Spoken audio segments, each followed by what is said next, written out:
Joe, we are live again.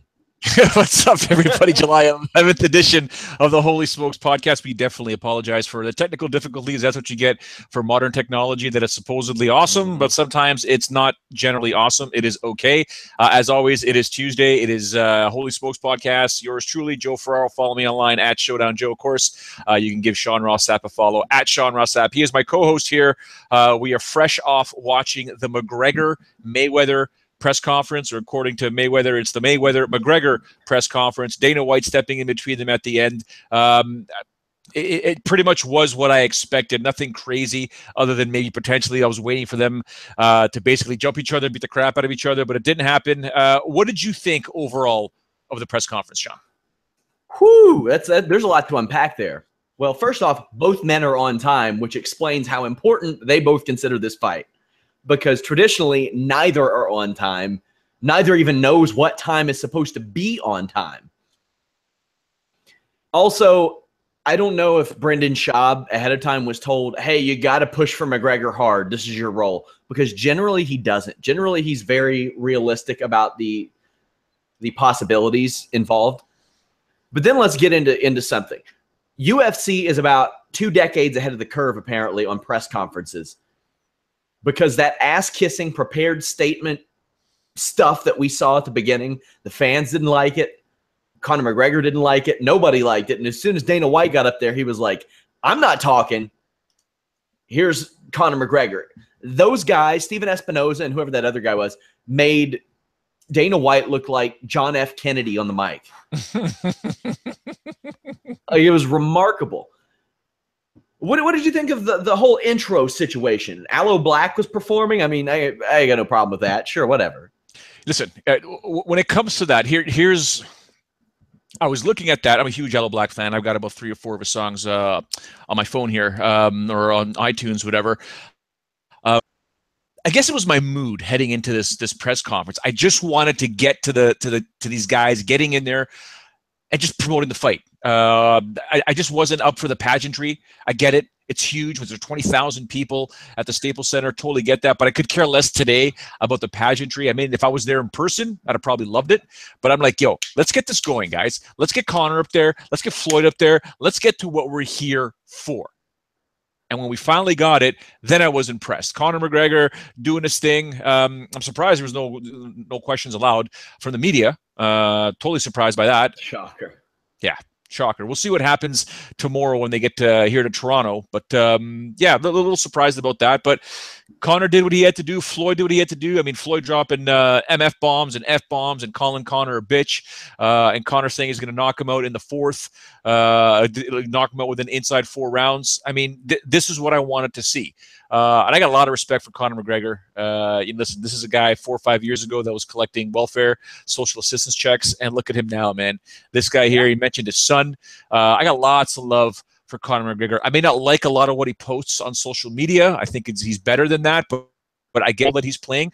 And I'm rooting for him. Maybe it's the MMA guy in me, Sean. I'm rooting for it. But in terms of the press conference, this is exactly what I want to see. And Conor McGregor did everything that we said that he should do leading up to it. What was the first thing that he said? He got up there and said, all these rules, all these restrictions, Mexican gloves, no horsehair, 10 ounces, in a ring. You won't fight me in a real fight. You're afraid to fight me in a real fight. Let's just get this out of the way. I have had dozens of responses on Twitter, at Sean Ross Sapp, by the way. There ain't a single person that's buying what Floyd Mayweather is selling about him saying, I'll do 4-ounce gloves. I'll get in the octagon. I'll whip your ass. There ain't a person that's bought it yet. Not one. What did you think when he said that? Because that dooms him. Because he ain't ever doing that, Joe. Under no circumstances. No chance. Is he going to do that? It would take his biggest payday of all time to step into the UFC. And that ain't happening. No chance. No chance. He would get whooped by Conor. I mean, Conor even said it. It wouldn't even last. What did he say? A minute or a round? He said it wouldn't just wouldn't last. It wouldn't happen. Last a minute. It wouldn't. Yeah. So with Floyd saying that, I mean, let's be honest for a second. Maybe he's trying to sell whatever he's got to sell. He was in the moment.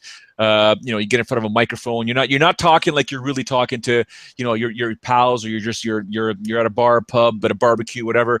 You're now in front of people. it's just you talking, you're gonna start talking stupidness. You forget the right way to talk sometimes. I think Floyd right there talks some silliness that if he thinks he can get in the, he would do it in the octagon. He would never do it in the octagon. And if he does, listen, I said this fight would never take place, Sean.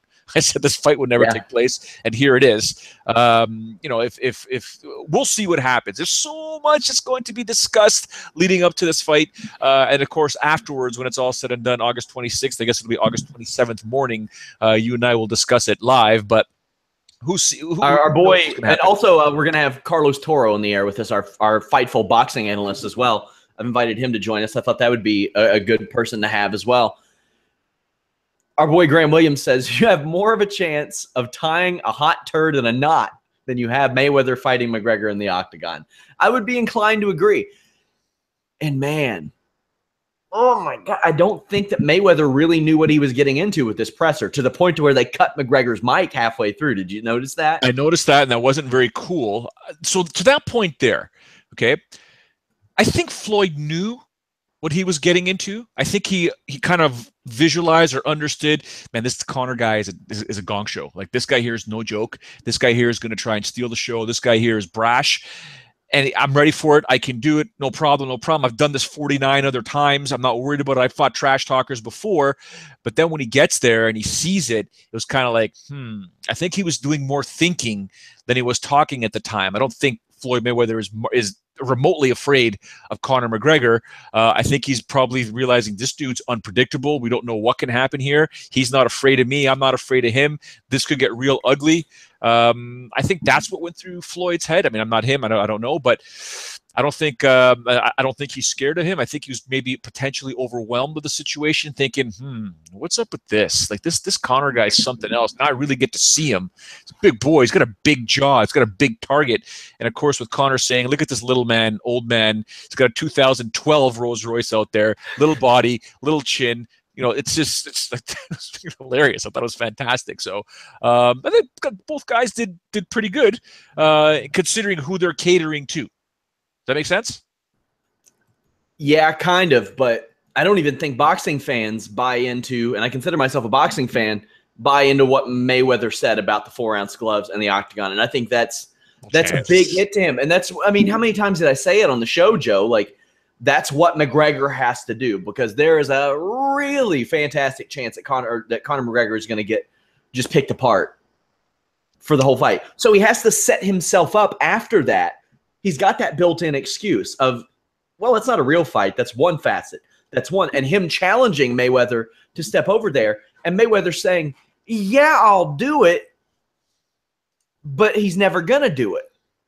No, he'll never do it. Floyd Mayweather is the greatest boxer of his era. I mean, the guy's a machine. His boxing is his thing, and I think, you know, on paper he's going to defeat Conor McGregor. Problem is, paper doesn't fight paper. We never know what can happen. We can talk all we want about the boxer's chance, the southpaw, the yada yada yada. Floyd Mayweather is a very, very difficult human being to hit. We'll see what happens, but in mixed martial arts, he's probably easier to take down than he is easier to get hit in boxing. So let's be honest for a second. Oh yeah, of course. Of course. It would take one oblique kick or one takedown before Mayweather was, and I mean, that's the funny thing is, like, Conor McGregor, his wrestling compared to Floyd Mayweather would be remarkable. So let's talk about a few other things. Like, I thought the best line that Mayweather had was Mr. Tap Out, about how Conor McGregor quit. That was his best line. Otherwise, he hit him with a bunch of, like, pardon my French, but hit him with a lot of butt fucking jokes. I was like, bro, those don't age well. Yeah. Those don't sound good in 2017 for any reason. Like, the insult, like, McGregor's like, it's the best you got? That's the best you got? And he pulled out the $100 million check. You can't do that this week. You can't do that now. Not when you've asked the IRS for a reprieve. No, he doesn't You care. can't do that. He doesn't know any better. I don't think he does. You know, I'll give him that would be like me going to Toronto in 2 weeks, sitting next to Jimmy Van in his office that he had built to podcast in, after he brought me to Toronto, and say, Jimmy, you cheap bastard. Like, that would, It doesn't work. You need more witnesses. I'm sorry, Floyd. You need more people. It doesn't work. Otherwise, that would have worked. Had this been last week, maybe it would have worked until the news came out. Then it wouldn't have anymore. Like, you can't do that. McGregor's going to – oh, my God. McGregor's going to take that chicken shit and he's going to spread it across a piece of bread, feed it to you, and call it chicken salad. That's what's going to – he's the greatest trash talker of all time. Well, you heard what he said, right? That? You heard what he said. You're going to come with that? What? When he pulled out the check, Conor's like, yeah, give it to the tax man. It's just like, I'm so. Yeah, and Mayweather said he's the IRS and he was going to tax that ass. And I was like, okay, that's a good 2005 line. Like, I mean, and you know, trash talking's always evolving, Joe. Chael Sonnen, like, his didn't age well. In 2010, 11, 12, he was ahead of the game, and he was doing stuff that was cool in WWE in, like, the 80s and 90s.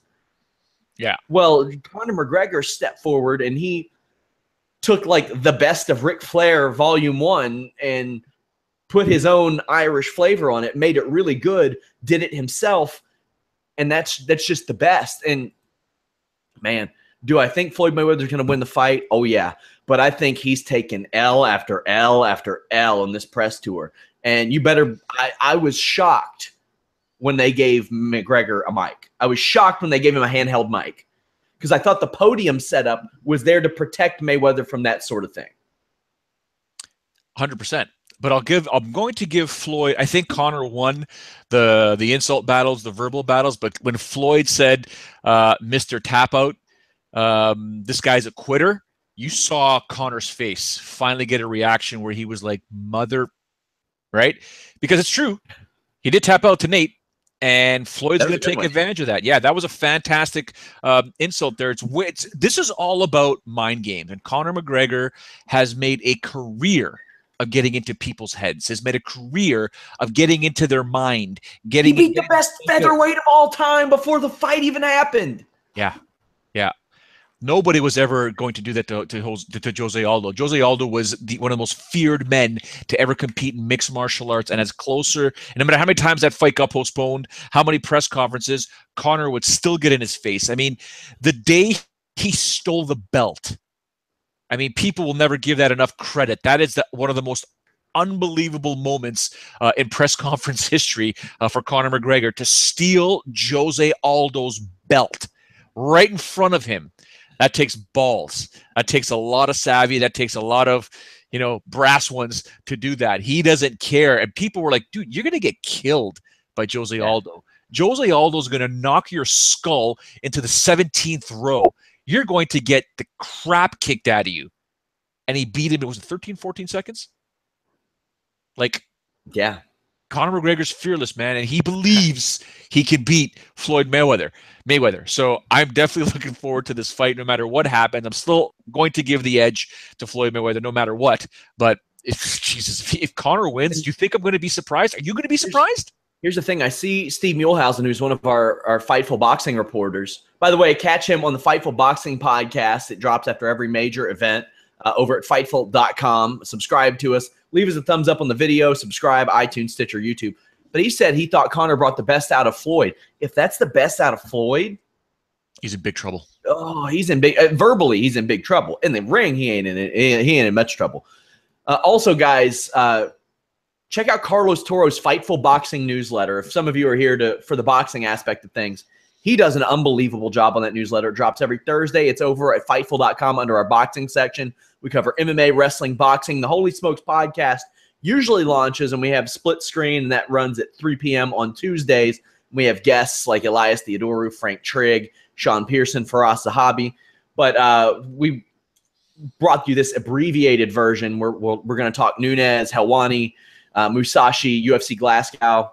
But, yeah, we'll be covering UFC Glasgow on next week's Holy Smoke podcast. But, yeah, give us a try, guys, if this is your first time checking us out. But we got 3 more of these this week, Joe.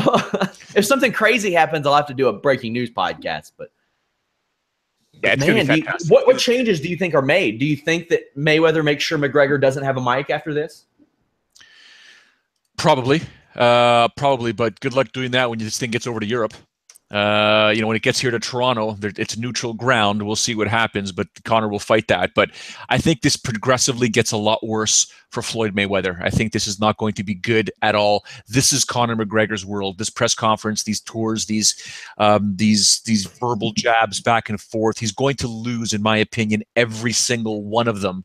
I just don't know how he's going to win. He's going to have to save it for his own social media, for his own, Money Mayweather Promotions stuff that goes on social media, interviews with Conor not around, where Conor cannot defend himself or say anything. Because as this progresses, Conor's going to continue to just berate Floyd. Floyd's going to probably get his revenge August 26th when they step into the ring. But again, it's a fight. Anything can happen no matter how much we give credit to Floyd. There was a lot of talk of who is the A side. Here's the way I look at it. Conor McGregor is popping 1 million buy rates no matter what. Mayweather these days is not going to pop a 1 million buy rate no matter what. But neither of them are popping 2, 3, 4 million without one another. Yeah. Floyd Mayweather knows that. He looked at the landscape and he said, man, a Triple G fight would probably be big. But what I need to do is fight a guy who not just will be big, but will blow my record out of the water and get the biggest payday. And he's doing that. And that was very smart. To me, it's side A versus side 1A. You know what I mean? Like it's. I think the A side, B side thing was just kind of, even when they were discussing it, I was just like, who cares? Like these two together, it's going to be awesome. I'm surprised, like, there isn't a lot of like boxing versus MMA talk. We all know the score here. Yeah. MMA fans aren't being unrealistic by and large. I don't want to generalize. Most know that Conor McGregor doesn't stand that much of a chance, but do you remember what it was like when James Toney came over? Yeah. I was there. People thought that first off, the thing that made me a fan of Ariel Helwani, do you remember his interview with James Toney when James Toney had the action figure? James Toney, for weeks, carried around a little Randy Couture action figure. And during his interview with Helwani, pulled it out. He was like, look at this right here. And Helwani goes, oh, what is that? Is that a dog? Do you practice your moves on it? What do you do? He was trolling James Toney. And, like, you could see James Toney, like, he wasn't prepared for anything. He wasn't prepared for the media. He wasn't prepared for the fight. McGregor's prepared for the media. He's going to be prepared for the fight. It's just a matter of skill. And McGregor, he doesn't have that skill inside the boxing ring. Is there a chance? There's always a chance. There's always a chance. But is it likely? No, it's not likely. Yeah. Well, I'll say this, though. Conor McGregor has a better chance of beating Floyd Mayweather in boxing than Floyd has a chance of beating him in MMA. Absolutely. Right. So it's the same thing. James Toney would have probably whooped Randy Couture's ass in boxing. But he decided to come over and box a mixed martial art, got ankle picked. So an ankle pick, I believe, right? Yeah, it was an ankle pick. Took him down on the ground and game over. That's what happens in what Conor calls a real fight. You know, he's these limited rules that he said he's got. It's just hilarious, taking his backhanded shots to boxing. So it is what it is right now. There's a lot we didn't know about there, like the Mexican gloves and no horsehair, all that stuff. There was a lot we didn't know about. Yeah, it's interesting. There'll be a lot more. I mean, now Conor's going to be able to dissect or digest what just happened. I don't know if Floyd and his people are going to be able to come back with anything tomorrow in Toronto. God, when this thing gets over to Europe, is he in big trouble? I mean, in essence, Conor was in Floyd's backyard today. Yeah. Right? What's going to happen when this thing goes all the way overseas? My goodness, Floyd won't be able to get a word in. Every time he tries to speak, the MMA fans are going to drown him out. I mean, the boxing fans over there are going to try, but it's going to be a mess when it gets overseas because those guys are passionate over there. We'll see what happens here in tomorrow. Tomorrow is just going to be Toronto. I mean, our boy Sammy Ole referenced the Tim Sylvia losing to Ray Mercer thing. Pardon me, Tim Sylvia ain't shit. He wasn't. If you asked me who's going to win an MMA fight, Ray Mercer or Tim Sylvia, I would have said Ray Mercer stands a pretty damn good chance at winning that fight. It's terrible. And here's the funny thing. What did Ray Mercer do after he knocked Tim Sylvia out cold and he hadn't fallen yet? He shot a double leg. He shot at his legs. So, I mean, that he was in the right mentality. He didn't go in there thinking, I'm throwing that out the way. And you know what? Knowing Tim Sylvia, maybe Ray Mercer lands that takedown. Terrible. Oh, man. He was, Stone Osborne said, Tim was a sloth in human form. Oh, yeah. I'll never forget Tim Sylvia showing up to a UCC event that I was calling way back in the day. It might have been when George St. Pierre fought Ivan Menjivar, if I'm not mistaken. But he was literally, I think he was cornering Jeremy Horn, if I'm not mistaken. And he was there in his T-shirt tucked into his jeans with the UFC belt around his waist. You know what? I would be too. Like, people were giving Hiroshi Tanahashi, a New Japan guy, trash for wearing a title belt to the beach. I'm like, I'm sorry. I'm doing it too. We had like 100, 200 people at our wrestling shows. I've still got the titles that they booked me to win there. That's awesome. That's hilarious. I love him, man. Yeah, I love him. Tim was an interesting guy to say the least. Yeah. But yeah, I mean, I'm still sort of, I'm coming down off the high of this press conference that just happened, because obviously the anticipation was fantastic. I'm already getting requests to do interviews tonight and tomorrow across the country, so I'll be discussing that at length with probably numerous times over and over again, same kind of content. But coming down off this high, this is exactly what this is going to be the biggest fight of our lifetime. I mean, let's be honest. People are, if you haven't figured it out yet, ladies and gentlemen, this is going to be the biggest fight of our lifetime. It doesn't matter if you're an MMA guy or girl, boxing MMA guy or boxing guy or girl. This is the biggest fight of our lifetime. This is a once in a generation thing. It might be a once in a lifetime thing, because you could say it's more than a generation. Because even Conor referenced Antonio Inoki and Muhammad Ali. That was more than a few generations ago. Maybe 2 generations ago, if I'm not mistaken. So Mayweather Pacquiao was kind of, and it's funny because it happened way too late. Mayweather Pacquiao, but it did the biggest buy rate ever.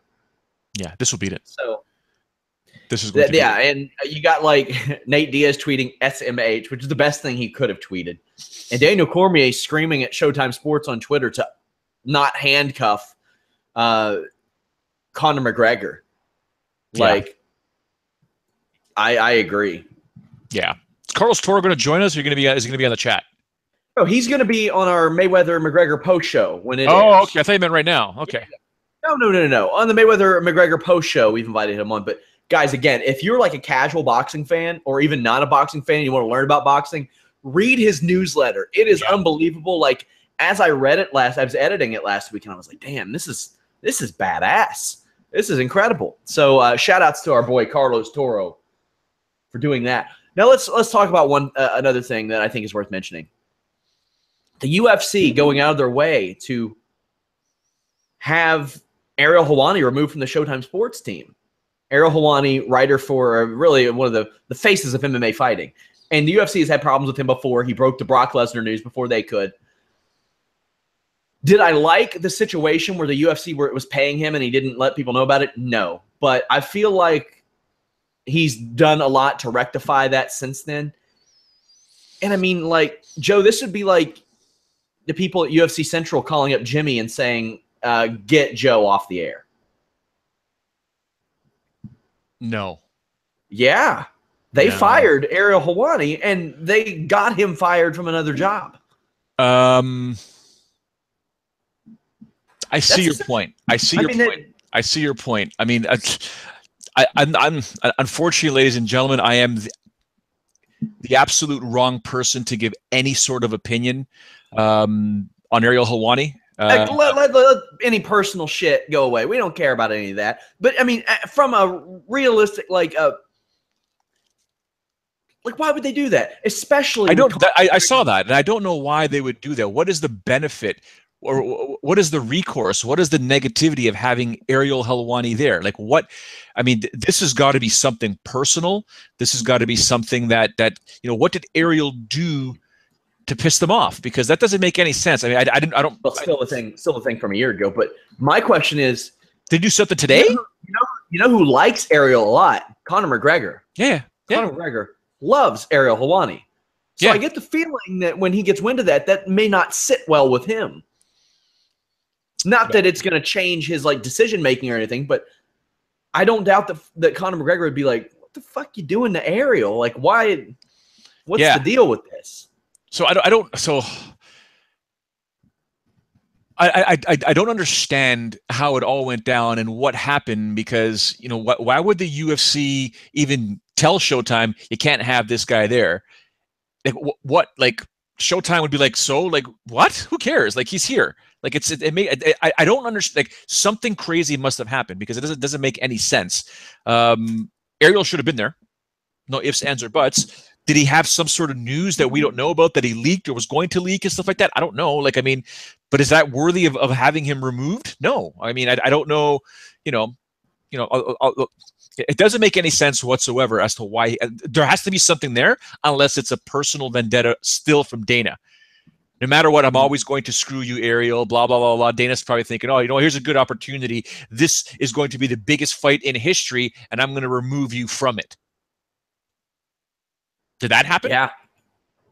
Right? Because Ariel has long maintained, and anyone in the media, especially mixed martial arts media, you always want to be in the MMA media, guys like, you know, when I had the TV show and Ariel had his stuff and blah, blah, blah, all the other guys that had television gigs, we always thought, you know what?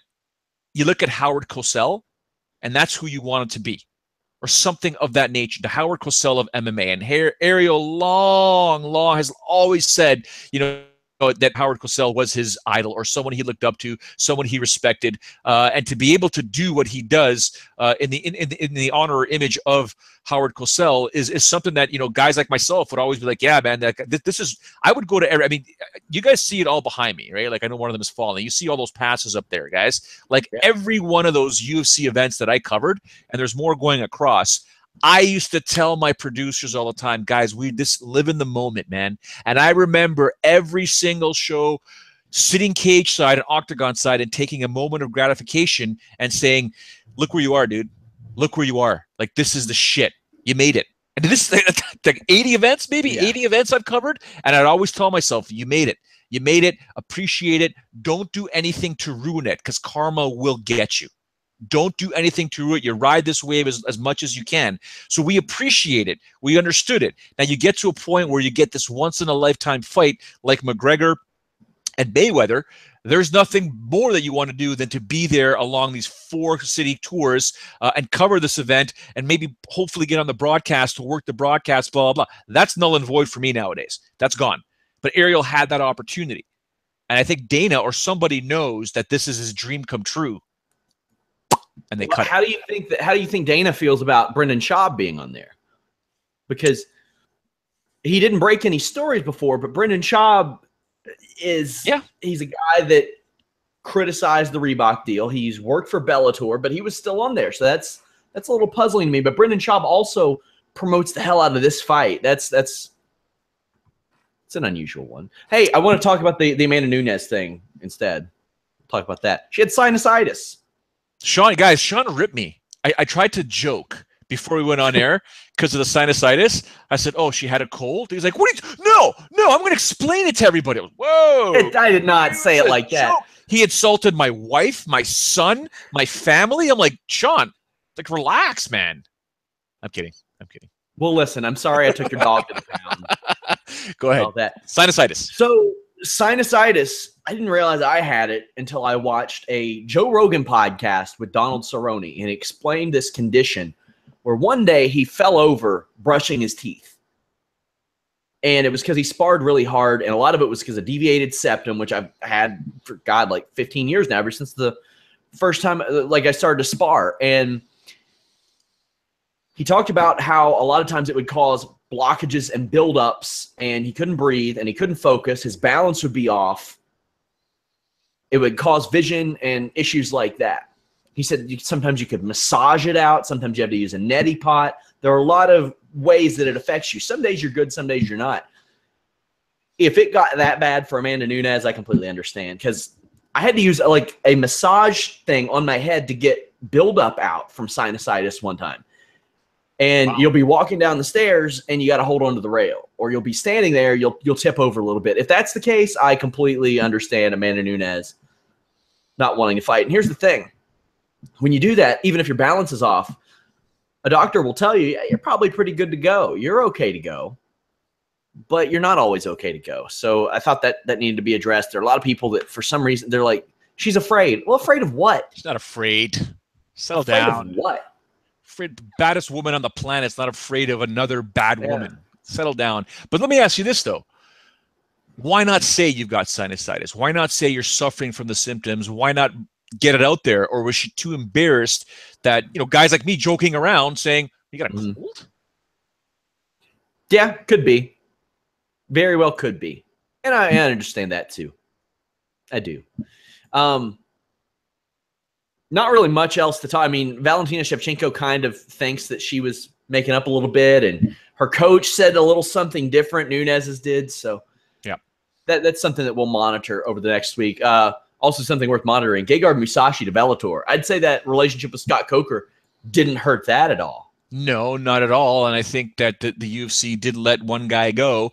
When I first got the news, I was actually here in my office. And when I saw it, I just, okay, let me try and think about this. And I grabbed my coffee, okay, which is empty, by the way, Sean. I'm bitter. I should have filled it up before I came up here. And I started walking downstairs, and I said, Bellator is like this lumberjack that is just, or either a lumberjack that takes a swing at the tree one at a time, taking little axe swings at the tree until that UFC tree either falls over or there's some sort of weird bricklayer where there's the UFC and then the house of Bellator. And they're taking one brick at a time and removing that brick from the UFC, putting it into the Bellator house. Slowly but surely until that UFC thing starts crumbling down or is on shaky legs while Bellator continues to build. Because they're not getting superstar fighters, but they're getting damn good fighters.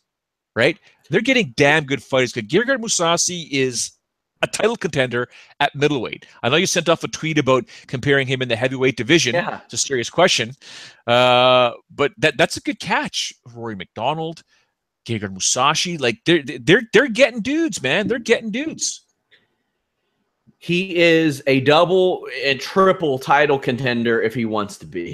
Wants to be. Because I don't think there's anybody beating him. I think he might be Bader. I think he probably beats Bader. He might beat Phil Davis.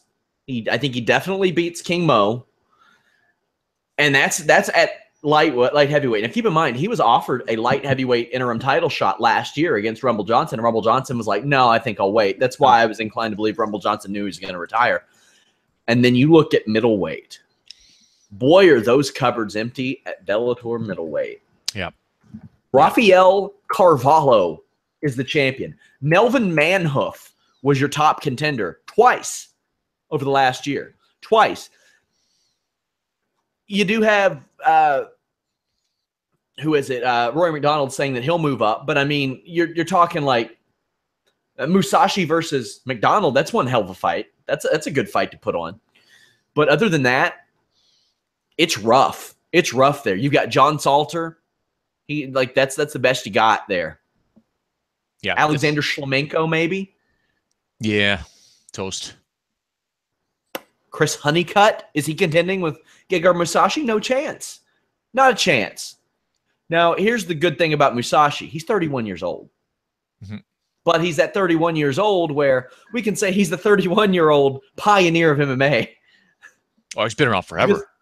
Because he's fought since 2003. He was in like Deep and Pride and Bodog Fight and stuff like that. Did you ever see his fight versus Jacare when he upkicked him to sleep? Yeah. That was sick. That's when I said this is the guy that I want to see fight Anderson Silva. Because back in the day, that's when Anderson Silva was at his peak, and people were like, who's going to beat this guy? And I went on national television. I'm like, y'all need to check out this Japanese promotion and this fighter named Gegard Mousasi, who would be more than happy and put on a spectacular fight against Anderson Silva. It never happened.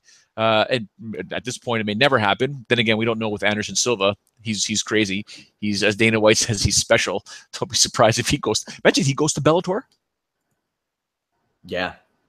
The funny thing is, I forgot that King Mo fought Gegard Mousasi. I was there. I tried to forget it because it sucked so bad. The takedowns, yeah. That's the kind of fight Bellator would run back too. They do that all the time. They run back terrible fights. Yeah. But good. Listen, you and I had talked about this before. We talked about it with Sean Pearson, Frank Trigg, Elias Theodoro on the previous podcast, talking about, look, man, at some point in your career, you have to really look at it and say, what's more important, getting that UFC title or putting some money in your bank, so that when you retire from all the sacrifices that you put in from fighting, that you could say, you know what, I am comfortable, I am done, and I've got plenty of money that I could use to make me more money, whether it's investing, whether it's in real estate, whether it's in the stock market, whatever it may be. At some point, you got to make a decision. You got to make a choice. I mean, when I read the news that Justin Gaethje, what did he get paid, $2,500 for that Reebok deal? I don't know, but he ended up walking away with $300,000 for his debut. Okay.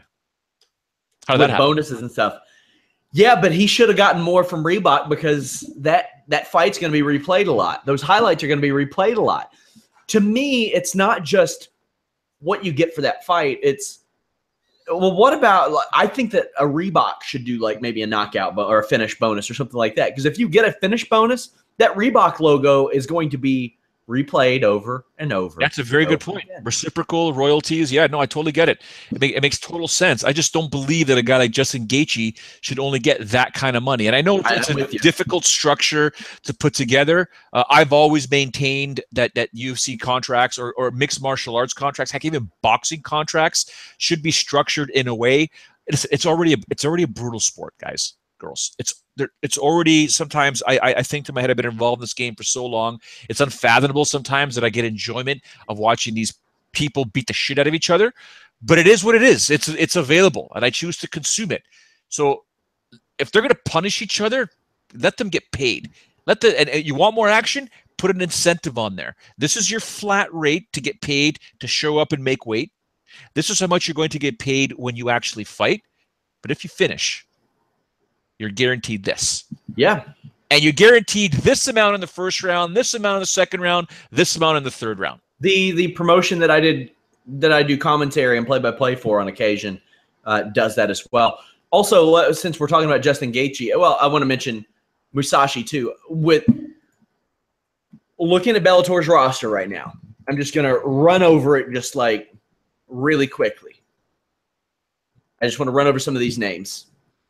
Matt Mitrione, Fedor Emelianenko, Karatanov, Roy Nelson, to a lesser degree, Minikov, King Mo, Liam McGeary, lesser degree, Linton Vassell, Phil Davis, Ryan Bader, Chael Sonnen, Vanderlei. You got a lot of people across these divisions. Enough people. Why are you main eventing with Derek Campos and Brandon Gertz on Friday? In a show who, Joe, I live and I breathe pro wrestling, MMA, and boxing. It's all I think about, other than maybe a few other sports. I forgot the card was happening. Yeah. Friday. We got live coverage of it, you guys. You boys have live coverage of that and Invicta and the Sunday UFC show. What time is that Sunday UFC show on? Because it's just, you want to laugh? 3 p.m. Eastern. That could be a bit of a difficult situation for me. Okay. Well, I mean, we're not covering it live. We're going to do a post show we're doing our post show on Tuesday. Holy smokes! Yeah. No, the reason why I say that, ain't nobody tuning in for that post show, but I do have a nice breakdown of a few of the fights. Yeah. No, the reason why I say that is twofold, because what I usually do for my Saturday nights, as you all know, ladies and gentlemen, Sean Ross Sapp and I, our Saturday nights are dedicated to the UFC, and sometimes our lives depend on, okay, is there a UFC event on Saturday night to determine, for example, for yours truly, am I going to see family? Am I going to see friends and family? Am I going to doing something with my son? Well, my wife says, are you available next? And I have to look at my calendar, and I put her, she's not the remotest UFC fan. She's not a mixed martial arts fan. She's not a sports fan whatsoever. I downloaded the UFC calendar to her phone so she knows without having to ask me. So I look on Saturday, and I'm like, oh, there's no UFC event. And I'm like, wait a second. My wife is going away on a girls' trip this Thursday, 2 days from now. Whoa. Yep. You did girls. What the hell is that supposed to mean? Girls' trip. It's an inside joke with her and I. She's going with two other girls, two of her friends, with some of her oldest friends from like elementary school. They're going to New York. Yeah. So it's daddy daycare right here from Thursday until Sunday. Okay. So, and I'm saying, oh, what's duty on the ceiling this weekend. What's that? Duty all over the ceiling this weekend. No, it's going to be a great time. I love my son. He's 6.5. We're going to have so much fun doing all the stuff that I got planned for him. But like I said, Saturday, I'm looking at like, oh, there's no UFC event. This okay, cool. We can do something on Saturday night. I get a text from a friend of mine. Remember the Rib Fest I was telling you guys about? All you guys, ladies and gentlemen, tuning into the podcast. There's a Rib Fest on Saturday. All right. So taking my son to the Rib Fest and everything is cool. And then I pull up today's Holy Smokes podcast and I look at the link and I'm scrolling down. I'm like, oh yeah, I can talk about anything here. No problem. Blah, blah, blah. UFC Glasgow. What the hell's Sean Ross talking about? UFC Glasgow. I look at Saturday. I'm like, where's this UFC? What's he talking about? And I scroll to Sunday. I'm like, there's a UFC event on Sunday. The wife's coming home on Sunday. How am I going to watch the show and go live? And I'm like, we're not going to go live after UFC Glasgow. We're going to save it till Tuesday. No, we're not going live after UFC Glasgow. No, we're not. Just because I gauged interest, there was none. There are some okay fights on this show, though. Best name in MMA is competing. Huh? Best name in MMA is competing. Santiago Ponzinibbio.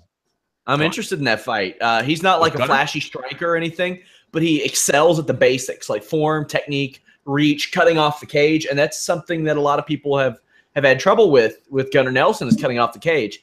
He leans into his punches, but he doesn't go off balance. He's got a really nice left hook that drags that you got to watch out for. And in addition to that left hook, sometimes he'll set it up, that really nice dragging left hook, and he'll do it with he'll follow it up with like a right high kick that I don't think is meant to knock out. Well, I mean, anything's meant to knock out, but he uses it more to cut people off as they're going away from that left hook. That eliminates a lot of footwork too. Again, as I say, that's very important to have against a Gunnar Nelson. Yeah, Gunnar Nelson.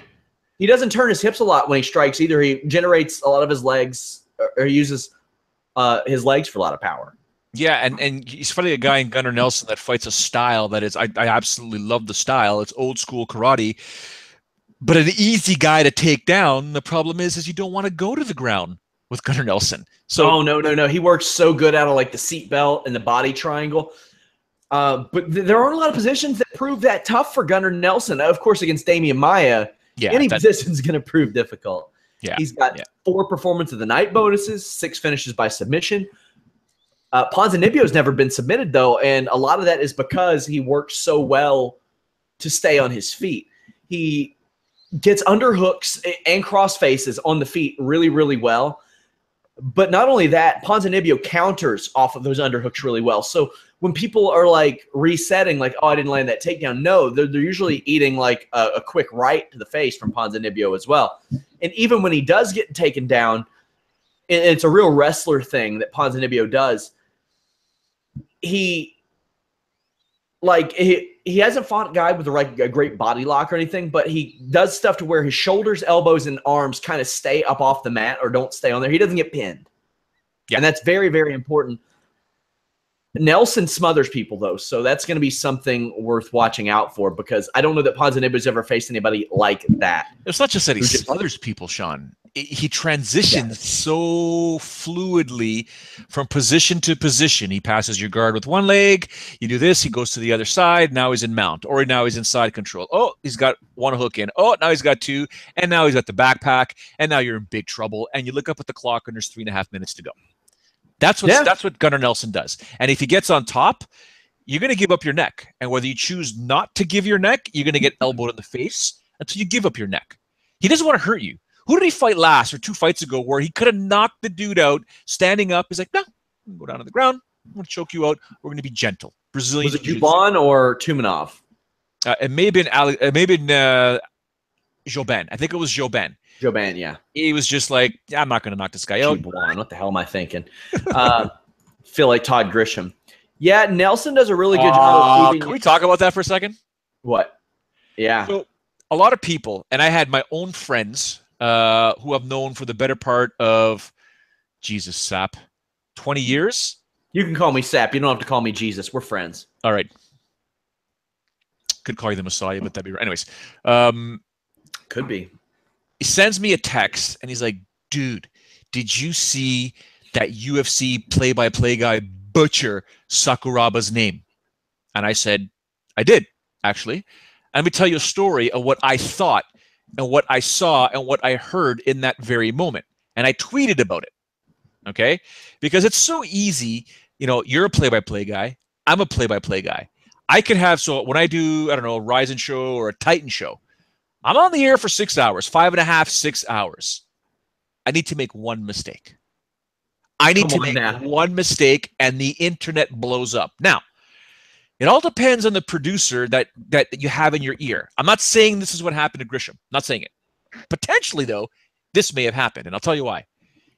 You're cued ahead of time. Something's happening. You're doing a replay, blah, blah. All right, Joe. All right, Sean. All right, Todd. We're going to show Kazushi Sakuraba coming up next. We're going to talk about the Hall of Fame. Get ready, get ready, get ready. Wait for my cue. Wait for my cue. Wait for my cue. I can't even tell you how many times they haven't hit the button. They didn't hit the button. They're going, cue, cue, cue, cue. Then they hit the button. All you hear is, cue! And you're just kind of like, whoa. So I'm telling you, in my opinion, Todd Grisham was sitting there likely waiting for his cue, or as the transition came on, and the minute he said Kazu, all you hear is cue, cue, cue, and he stopped. Kazushi Sakuraba. That's what I think may have happened. Well, let's be fair. This ain't the first time he's messed up a Japanese guy's name. I used to hear him do it in WWE all the time. Listen to me. The second to last, one of the shows I did for Ryzen, and I think it may have been one of the New Year's Eve shows. I don't know why I kept calling one fighter Nakamura 3 or 4 times in the fight. It was not Nakamura. For some reason, I'm sitting there and I'm looking at the screen. I'm looking at the action, blah, blah, blah. And I'm one guy in my ear. I had Joe to my left, and I'm kind of like, Nakamura's got this great. It's not Nakamura, shit. And 2 minutes later, Nakamura. And I'm like, shit, it's not Nakamura. I've been there. I've made mistakes. We're not robots. We're humans. Okay? But then to have the social media just sit there and rip me a new beep and rip Grisham a new beep and blah, blah. It's like, man, give the guy a break, because I don't think he's that bad at all. I think Todd Grisham is absolutely fantastic. And I can tell you other people that are horrendous that get loved, absolutely loved, and get sunshine blown up their ass on social media. And I'm like, this dude's terrible. He's horrible, and he's loved, and they are loved. Doesn't matter. It's a thankless job because we have social media right now. It is what it is. It's great. When I do Titans next show, what is it, August 4th, August 5th? There's going to be people ripping me no matter what. Stupid Canadian and that stupid accent that he has. He can't even say Jay-Z Cavalcante properly, and whatever, man. Whatever. I might call Jose Shorty Torres Jose Shorty Torres. Whatever. Just call him the fight. That's my rant for the day. Japanese names a lot. Who? Todd Grisham messes up Japanese names a lot. Calderwood versus Cavilo. Cavilo's record, I just want to say, it doesn't reflect her experience because she had 6 fights as an amateur. But this is quite a task to be facing 11 months after you turn pro. Joanne Calderwood uses her strikes well, her distance really well. Like, she uses teeps and jabs that set up really big attacks, like the spinning back fist, which she spammed and just annihilated opponents with before. So, can they mic Joanne for this fight or no? What is it? Can they mic Joanne for this fight? Oh, she's great. Oh, greatest voice in MMA. Absolutely love her. Yeah. But it's going to be a good fight, and she's obviously pretty sure she's the favorite heading into this fight here. Cynthia's going to have her hands full for sure, because Joanne, like you said, will put the pressure on. And Joanne is not going to sit there in Scotland and lose. She's going to put the pace on. We know she's fought a variety of demons in the past. She's talked about depression. She's talked about difficulties in her life. She's never, hopefully she'll be able to get over that and never have to deal with it again. But it obviously, if anyone knows, anyone that's ever, if you yourselves have ever been in a situation where you've got constant depression and your constant mind games playing in your head, it's always there. But this is her release. This should be her release, so she can get in there and just be somebody else, be a fighter. And I think she loves fighting. I think we're going to see it on Sunday afternoon here overseas, because I think she's a fantastic fighter. But I'm not counting out Cynthia just yet, because it may be a tall task for her, but she's a badass. Yeah, she is. And if she wins this, I think they'll hot shot her. I really do. I think they'll just they'll hot shot her. The other fight I'm particularly looking forward to, Stevie Ray versus Paul Felder. Stevie Ray has good footwork inside the pocket, which doesn't happen a lot. Usually people get in the pocket and they'll kind of slug it out. But the thing is, Paul Felder loves to clinch, and he gets really aggressive in the clinch. The thing that excites me, Joe, is that when Paul Felder gets hit, he gets really, really aggressive. Yes. And with with Stevie Ray's like affection for striking in the pocket, I think it's going to get like really, really wild. I can't wait for that fight. That right there, so people can call that a surface level assessment. That is a fantastic assessment because that's probably what's going to happen here. Because Stevie Ray, it's like a boxer. He's a boxer by trade, pretty much. You can just tell the way he likes to hold his hands, the way he uses his footwork. And Felder is a zombie. He doesn't give a shit. He's going to move forward and he's going to punish you. His job is simple. It's every fighter is there to break the other fighter, unless your name is Gunn. Every fighter is there to break the other fighter's will. Paul Felder likes to do that in fifth gear, whereas a guy like Stevie Ray will probably do it in third gear. He'll pick you apart and blah, blah, blah. Conor McGregor just wants to land that one punch and it's over. It is what it is.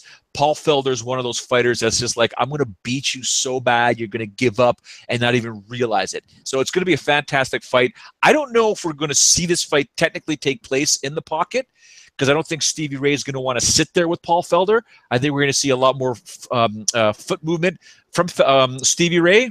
But fight's a fight. Once you get punched in the face, you want to retaliate.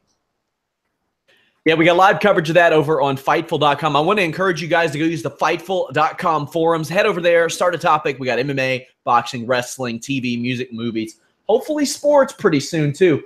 Floyd Sr. right now is yelling at Conor McGregor, saying that he will fight him. Yeah, I bet you will. Why? Just Floyd Sr. had a tough time with Charlie Zelenoff. So that ain't happening. That ain't happening. I applaud him for that. Let's quickly talk about that John Jones, Daniel Cormier promo they aired. For those that haven't seen it. My God, that was incredible. That was top level stuff, man. You got to, and you got to do that. And Dana White said that at his little scrum.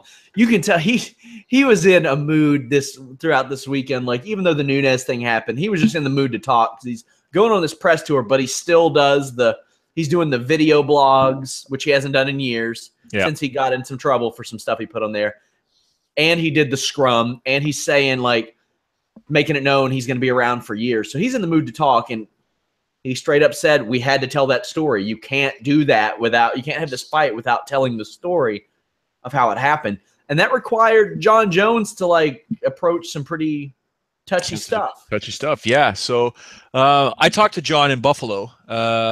He was actually staying at my hotel when the UFC was in Buffalo, so I had a chance to catch up with him real quick. And, you know, John's a funny guy because depends on what time of day it almost feels like you catch John. He's going to be open. He's going to be a little more straightforward. He said, look, man, things have changed. I get it now. He goes, I got to apologize to guys like you, blah, blah. I'm sorry, this and that. He goes, I'm different now. You're going to see, got a new love for grappling. Absolutely loves grappling now. Didn't really respect, not that he didn't respect the jiu-jitsu game, but loves the submission game right now. Don't be surprised if he tries to submit Daniel Cormier when they actually fight. But he was adamant, man. Things have changed. Made a mistake, made a lot of mistakes. So, and, you know, sometimes it's good therapy to talk about it. Just in a promo, it's a different story. But yeah, I mean, it's going to be, we're all going to look forward to this fight. It's going to be fantastic. It's going to be great. And, you know, I don't know who it was on Saturday night, Sunday morning, that basically said, put John Jones on 24/7 watch, lock him in a hotel room, monitors, remove, not to mess this fight up. So that, unfortunately, that's his reputation right now.